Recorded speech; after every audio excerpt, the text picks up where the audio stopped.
How's it going, guys? Nick Ray here. Today I'm going to show you my Genessa Stray Double ranged build. There are already plenty of videos showing how to build Genessa, but most of them focus heavily on her faithful doubles, making her a type of caster character that kind of just sends out clones to do damage. But this build is a completely different approach. We're going all in on her stray double mechanic. This is an all-rounder build, meaning you can go either melee or ranged. I went for ranged using the Nyalshotte and the Triarch Repeater. You can use whatever you want and it will work just fine. I just like the blood curse on the Nyalshotte and the freeze on the Repeater. That's why I decided to do this build.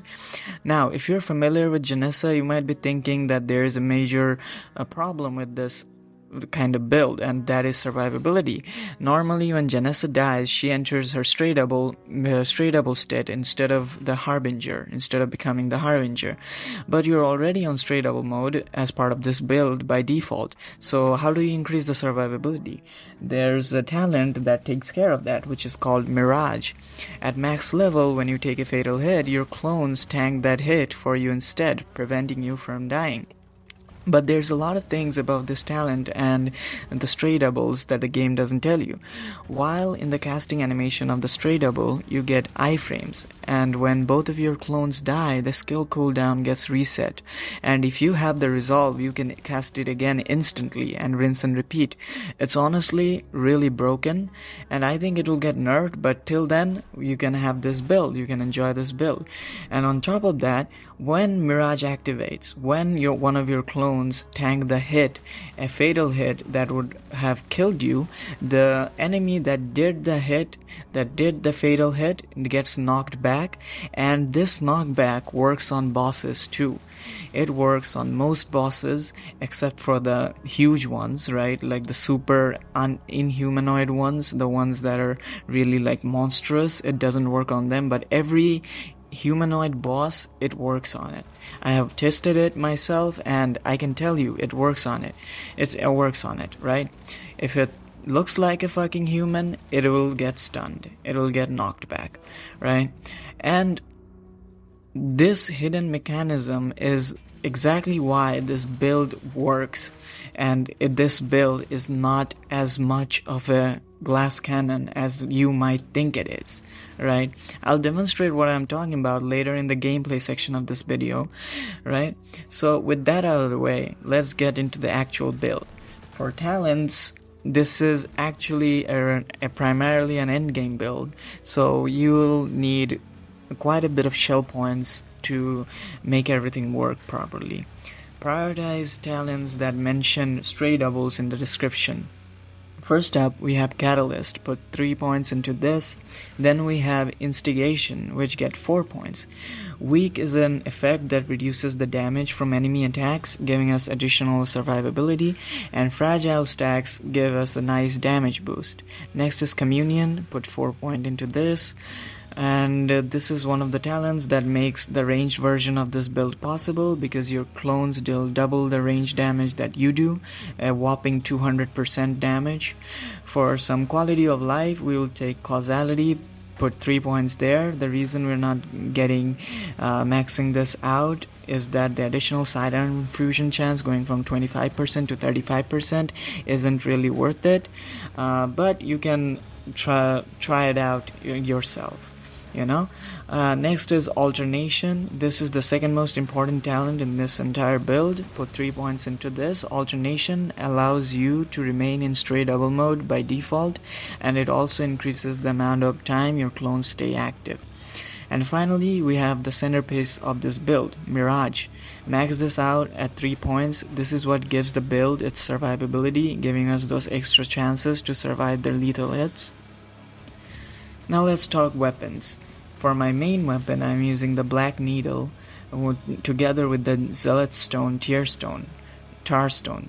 The goal here is to get our resolve back as quickly as possible, You don't necessarily have to use this exact combination. You can pretty much use any weapon and Tarstone combination that works for you if you want to play a more melee focused build, but since we're specifically building around range damage, this setup works really well to get back resolve really fast. For the sidearm, I'm using the Nyalshotte and the Triarch Repeater interchangeably. For the Nyalshotte, you want the ranged critical chance and the ranged critical damage along with the ranged stagger damage Tarstones. For general exploration, we use the Devout Stone, but when you're going into a boss fight, swap that out for the Spite Stone. For our ranged skill stone, I'd recommend pretty much anything except the Solnir Shard, since that damage isn't that good. Personally, I use the Fusillade Stone. Remember that your clones also use the skill attack with you, so when you activate the Fusillade Stone effect, Fusillade Stone skill, you get a good chunk of damage, and it's almost always an instant stagger. And we're also using the Vile Tongue Hedron to apply Blood Curse to our critical shots on the Nyalshotte. And for the Triarch Repeater, we're using the Frost Infusion, along with the Unstable Stone and the Rupturing Stone. For my active item, I'm using the Common Moonshine, and for my passive, I'm using the Grisha Remnant. The reason I use the Moonshine is that it gives me enough resolve to summon my clones and use the Fusillade Stone skill once during a boss fight. That gets me a massive burst of damage. So yeah, that's basically an entire build. I'll show you the gameplay now.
Yes guys, that's the Genessa Stray Double shotgun build. I think this is the highest damaging build in the entire game. Try this build out. Let me know how it goes in the comments. Let me know if you changed something about this build, how you find it. If you found an interesting combination that works even better, definitely let me know. I'd love to try them out. If you enjoyed the video, make sure to like and subscribe. Thanks for watching guys. I'll see you in the next one. Bye bye.